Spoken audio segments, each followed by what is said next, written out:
20 லட்சம் ரூபா 30 லட்சம் ரூபா கொடுத்து இதுக்கு தான் வைக்கிறாங்களா? நான் பாருங்க.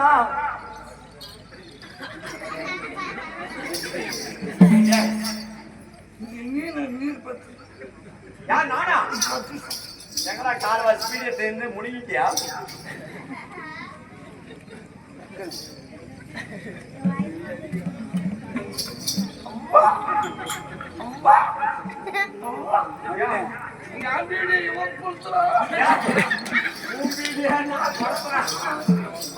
ஆமா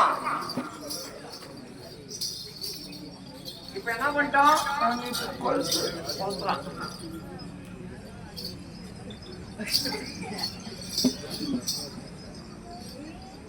இப்ப என்ன பண்ணிட்டான்? இருனா இப்பதான் பீடி குடிக்கிற இருனா. மகனுக்கு யாருக்கிட்ட பீடி கொடுத்தவனு கூட கேவணும். எத்த கடையில இவன் மட்டும் குவார்டர் வாங்கி குடிச்சான்னு தெரியல. இவனுக்கு மட்டும் போதை எவ்வளவு ஏறிட்டுக்குது.